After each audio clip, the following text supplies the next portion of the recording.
Hey YouTubers, Zabernack here, playing some Planet Coaster, and back for episode 4 of Doragon Mountain. Alright, so to start out, I thought I'd do some more landscaping. And this is actually on the original coaster. Later on in the video you'll see that this actually changes quite a bit. But anyways, I thought I'd go back and touch up the mountain in some spots, and I thought it'd be a really cool element to actually have the track run underneath of a mountain waterfall. So that's what you can see me starting to do here, where I've bulged out the landscape a bit just to make it easier to get over the track with that water spout. And if you guys want to do this yourself on your coasters, or even something else, maybe even under the track with the water spouts, it shouldn't actually take too long. They generally take anywhere between 10 minutes to 15 minutes to make a complete waterfall. Now, obviously, with the magic of movie editing, it took me only a few seconds there. But as you can see, I've already placed in all the rocks, and I've decided to fill in some of the land around them. Now here I'm just touching up certain spots with other water spouts, just to make it look like it's flowing around rocks. That's something that really makes a waterfall look good. Now I'm going to go into a live portion bit of the video here to go over the new coaster, I think. So enjoy. Okay, so I thought I'd do a live portion here just to show you guys what I've actually done to this coaster. As I'm sure you can tell, I've completely changed its layout, hence this giant configuration of track over here. And I'll show you another interesting spot in just a second. But as you can see, I've kept the lift hill pretty much the exact same, coming up to the back of the mountain. It actually does still circle around inside before it comes out, as you can see in there. But one thing I did change was, instead of it having having it loop around all of these peaks, I was finding it was going too fast, and I wasn't actually really all that happy with the coaster. So I wanted to keep this tunnel, though, in the design, because since you saw me add this waterfall in here from the coaster beforehand, I wanted to keep that looking like it was coming out of a cave kind of idea. But anyways, as you can see, it kind of comes through here, it loops around, and I really wanted to keep the speed under control on this coaster, so I made sure that I used up as much of the energy as I possibly could from the top. Hence the reason why I also put in this, I believe it's a butterfly loop? No, it's not. I have no idea. I will check that for you guys after, when I do the commentary. Okay, let's pause right there. So this is called a cobra loop. Riders enter on a half loop, go through 2 corkscrews, and then exit the opposite direction which they came in on another half loop. But anyways, it comes down here, and this actually uses up a lot of its momentum and speed, and it really does actually help slow this coaster down. And this is actually custom done as well too. This isn't even a template, so I did build this by hand, and it is so much smoother than the one that they give you just in the regular Planet Coaster. Then obviously we come up here just to lose some momentum and speed from this inversion coming through here. I opted to first put in some, I guess, midsection brake runs, but it actually hindered this coaster because it was going slow enough up here that if I had a brake section, it wouldn't actually make it around this amazing idea of a loop I had. So as you can see, once it comes down here, it actually goes along the bottom of the track, does a teardrop inversion, and then it comes back on the top of the track to split off and then go into a 0G heartline roll. This is also custom done by hand, so it is also a lot smoother than the ones that you find just built into Planet Coaster. Then obviously as you come to the end, you'll see that it just comes up over the last crest, gives you a nice little bit of a drop off, held off on the brakes so the people at the end get a nice little kick in the butt, so to speak. And then they start to slow down as they come around the last curve and drop into the station. But anyways, I thought I'd just show you guys the new coaster, just because, like I said, the other one, it was too fast. Nothing really worked on it. It didn't seem real enough for me. But anyways, yeah. So I hope you guys enjoy the rest of the video, and you'll see the making of probably this building and the waterfall. Alright. Okay, so first things first, I decided that I would work on these rice paddies. So I came up with this idea just because in Japanese culture, obviously they eat a lot of rice, and it's something that you would see in the countryside mountains of Japan. So I thought it'd be a neat little addition to the park. And originally I had also decided that, let's try and put rocks in to make it look like a rock wall. That was just way too much effort. So I decided that it would actually be better, and it actually turned out better too, to use the painting terrain editor to just paint the walls on, like a dark kind of stony black, which is actually what you see in a lot of the rice farms in the mountains in Japan. So, with the magic of movie editing again, you'll see that I finished this all, because it was pretty boring just watching me paint the landscape. So I come back and I just generally terraform the landscape just to merge all of those rice paddies into the existing surroundings. But this is where things get interesting. This is when I start actually designing the building that goes up there, the farm building. So I found out that I had roughly a 3x4 space to work with up there. And that's the size that I relatively wanted to stick with. And one thing that I find too when you're building is making sure that, or especially with Japanese buildings, that you have a strong base, which is what I tried to go for. So when I started building, I actually did modular building, which is good, but it's not as good as you might think. If you guys were to do this, I would definitely suggest building the building as one chunk and then building the foundation as modular, if you would like to build it the way that I did.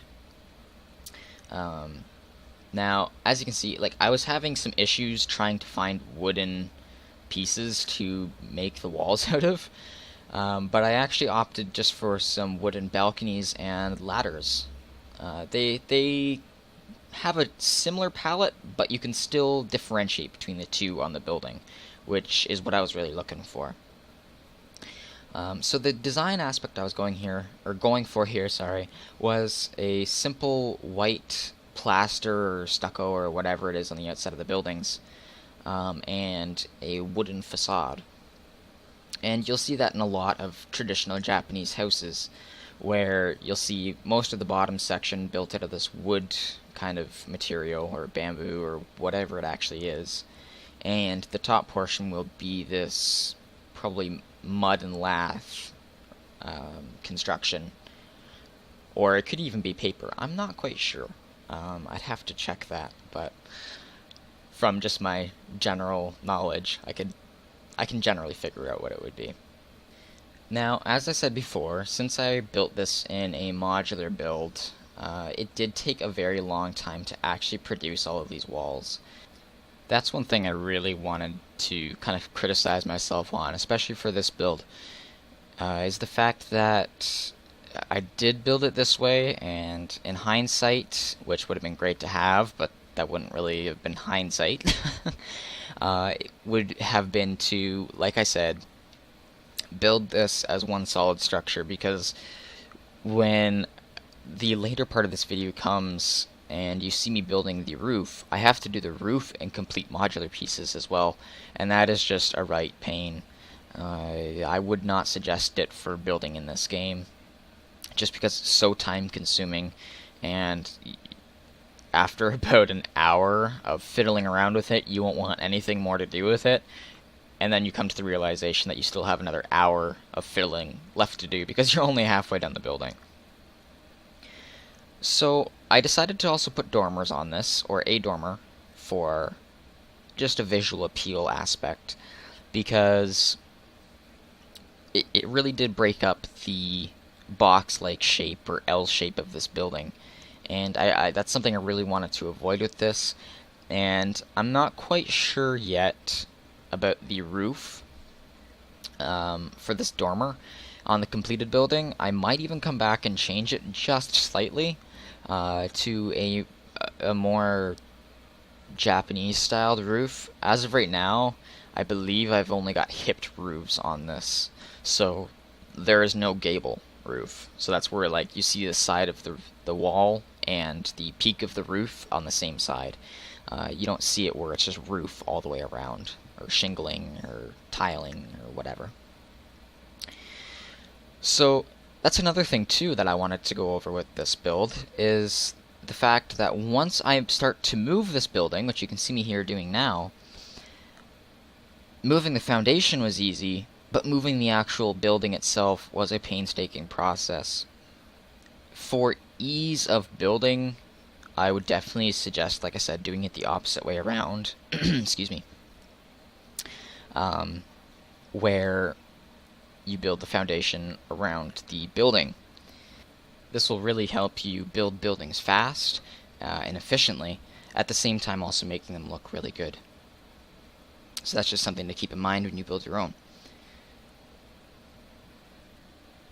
So as I'm putting in the dormer piece here on the bottom, you'll see that it fits it almost perfectly, but not quite, because it doesn't have that little lip on each side. And by building the foundation as modular, which you'll actually see me come back and touch up possibly, I'm not quite sure, I might have edited it out, you'll see me actually expand that foundation on the bottom part of the dormer to just about half a meter to, I think it would be about half a meter in-game, half a meter out on each side. That's just to make it fit with the rest of the building. Now, one thing you definitely want to strive for in any kind of building is consistency. And by that I mean not being lazy. I was really tempted to do that because at this point in the build I was quite tired of just placing walls and figuring things out, and I really didn't want to goof around too much. But in order to produce a good-looking building, sometimes you have to do that no matter what. So with the addition of some windows, I decided it would be time to move on to the roof. And I played around with how this roof would look for, I'm just going to come out and say it, much too long. Much too long. And that comes again, or that stems from the fact that it was all modular, and how easy it would be built, or how easy it would be to build this roof. So I actually decided that to make my life easy, I would just use one of the templates from Planet Coaster for one of their roofs, and just lay stuff over top of it, and then cookie cut it into every other position. So I experimented with everything from windows to concrete or stucco trims. I think I even used stucco walls such as this, like I put them on, and no matter what the heck I tried, I just couldn't seem to get it to work. Like I used almost everything I could think of. And I also really wanted to get these windows in, but it just wasn't having it. There was just no way it would work. It would look very funny. So in the end, I decided just to stick with wooden planks, I think they're called. Driftwood planks, that's it. And I'm actually quite happy with how they turned out. They really did kind of blend in with the building, so there wasn't too much pop appeal, so to speak, with the roof. But they did add, or they did keep with the general design of the building, which I was quite happy with. And in the end, it definitely turned out a lot better than I was anticipating, as you can see from the end part of this video. So I also wanted to keep things pretty simple too when I was building this, so I only did a two-tone roof. I didn't want to put any details on it, nothing that would really screw up the rest of the roof for building. Tried to use as many small parts as I could, as little as I could, so that it was easy to work with. Now, this is one thing that you'll see if you're building a modular building and you want to keep things nice and straight so that they merge properly with other parts, is to, especially on corners, is to use this kind of in-game ruler cutting effect into the building, so you can just make smaller parts only go to a certain spot. That way when you mesh it, it doesn't have that clipping effect, which is sometimes kind of unsightly. So that's what I was doing here. And as you can see, when I actually flip it over, it covers a lot, but it doesn't extend out past the building, and it's also a lot nicer to the eye when you look at it, instead of having all that overlapping texture. So once I came around and started placing all of these roofs, it was actually a headache in of itself, because they all had to line up properly, vertically and horizontally, and I guess, I'm not even quite sure what the word would be for that, but it has to line up in the X, Y, and Z plane. And for a roof that's modular, that doesn't snap onto the grid, that was quite tricky. So once we come to this part here, which I think is when we just about start working on the second story, which also really helped bring out the roof in this building, it was a lot harder to do than one might think. Since this part that I'm working on right now was actually thinner than a 1x1 chunk, I couldn't actually use a full roof piece either. And on the other side of this, it was actually longer than 2 whole pieces of this wall. So that was another thing that I had to work around as well, was adding in other pieces that weren't really necessary to be there, just because it was on a different grid. Now, one thing I want to suggest to you guys when you're building is I'm having an issue right here with trying to select a certain prop on a building. Now, I really, like I say, I suggest that when you build these pieces, to build them precisely and build them to fit any situation. As you can see here, one click and it's gone. Drop it back down, and away I go. But that's one thing you really want to do when you build these buildings, is make sure everything is precise. So as you can see here, like I was talking about before, I had to use an extra piece just to fill in a little gap. And that makes things rather annoying when everything else just seems to line up and you have that, 30 centimeter, 40 centimeter gap in the wall. That just doesn't work. So I opted to also put windows up on the second story, just to give it also a feel of being lived in, and also give it a little bit more character than what it originally had.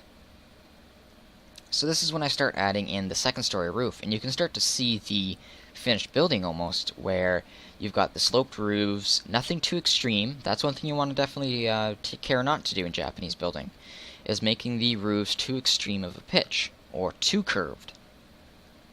There's a certain level of having the proper shape and form of a building, but not overdoing it to the point where it looks cartoony. And I guess in a theme park it wouldn't matter as much, it's not an actual building, but if you really do want to go for a certain theme, that is definitely something you want to take into consideration as well, is building your buildings accurately. So I can't stress enough, get pictures off the internet, do whatever you can to make your building look just that much more realistic, or that much more swish, or whatever you want to call it. And like I said here, I was actually, since this front part of the building was less than one full chunk, or one full cube, block, thing, grid, since it was less than one full one of those, I actually had to erase some of this building and kind of customize this roof to its shape. And on one hand, it can be good because it does actually change up how the roof pitch looks, and it gives it a different height, than if it was to be built on 2 perfectly aligning grids when you're building it in the other way, using the other type of modular building. But it definitely was a lot harder to do, and you had to customize it, which took just more time. So here we go, we're just finishing up the top of the roof with its peak, and just trying to make things look pretty. And that's another thing too, is that with Japanese building, whenever you're building your own, you want to keep things simple. Simple is the #1 thing you want to look out for in these kinds of builds, because too much can sometimes just clutter it. One good way to remember this is just the simple saying of KISS. And no, I don't mean the band, I mean the saying. Keep it simple, stupid. That is one thing in this game that really will help you, is keeping things simple. It makes building easier, as well as the time it takes to build a lot shorter. So, just like this big red door that we've just placed, the building of the farmhouse has come to a close. So, if you guys like what you see and you want to see more, don't forget to like and subscribe, and we'll see you in the next episode of Doragon Mountain. This has been a Let's Play with Zabernack. Zabernack out.